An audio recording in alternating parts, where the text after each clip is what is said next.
வணக்கம். ஓம் நமச்சிவாய. இன்றைக்கி நாம் எதை பற்றி பேச போகிறோம்னா, எனக்கு தெரிஞ்சது நான் ரொம்ப நாளாக இதை பற்றி படிச்சுட்ருக்கேன். சரி, இது ஒரு 2-3 ஷார்ட்டாக கண்டினியூஸாக போடலாம் அப்படின்னு இருக்கேன். சரிங்களா? உங்களுக்கு பிடிச்சிருந்தா எனக்கு சப்போர்ட் பண்ணுங்கள். ஓகே.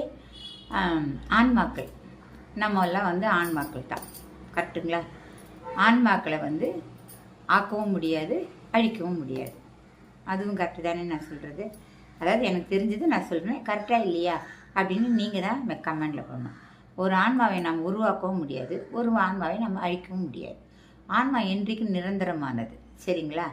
ஆன்மா தன்னுடைய பயணத்தை ஒரு பிறப்பிலையும் கடந்து கடந்து கடந்து அதனுடைய கர்மாக்கள் எல்லாம் முடித்த பின்பு அது என்ன பண்ணுறது, போய் இறைவனடியை சென்று அடைகிறது. இதுதான் லாஜிக்காக ஃபிலாசபியாக எல்லாரும் சொல்கிறாங்க, நானும் சொல்கிறேன். அது படித்தது எனக்கு புரிஞ்சது, நான் உங்களுக்கு சொல்கிறேன். சரிங்களா? சரிங்க. அப்படின்னா ஆன்மாக்கள் எப்படி தன்னுடைய பயணத்தை தொடங்குது அப்படின்னு யாருக்காவது தெரியுங்களா? எனக்கும் தெரியாது. ஆன்மாக்கள் எப்போ உருவாச்சு, யார் உருவாக்குனாங்க தெரியுமா? அது எனக்கும் தெரியாது, யாருக்கும் தெரியாது.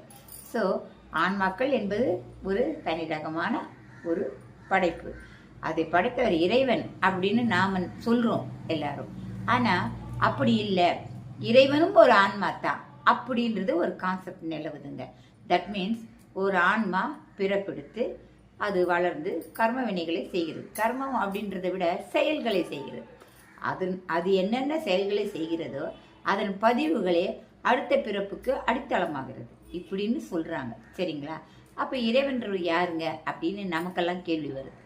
என்னென்னா, இறைவன் என்பவர் யார் என்றால், அவர் இந்த ஆன்மாவை வழி நடத்துவதற்கு, நீ இப்படியெல்லாம் போனால் நீ சீக்கிரமாக என்கிட்ட சேர்ந்துருவ அப்படின்ற சொல்கிறதுக்காக வழி நடத்துபவர் தான் இறைவன் அப்படின்னு ஒரு கான்செப்ட் சொல்கிறாங்க. சரிங்க. இப்போ இதை பற்றியெல்லாம் இன்னும் டீட்டெயிலாக சொல்லணும்.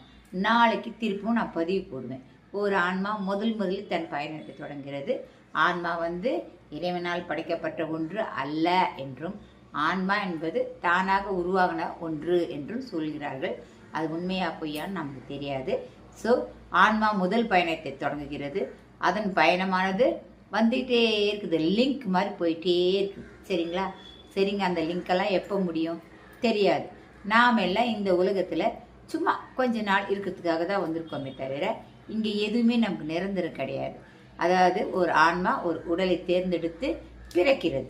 இதிலிருந்து நாளைக்கு நான் திரும்பவும் உங்களுக்கு சொல்கிறேன். சரிங்களா? எனக்கு தெரிஞ்சது தான் நான் சொல்கிறேன். தவறாக இருந்தால் மன்னிக்கவும். நன்றி.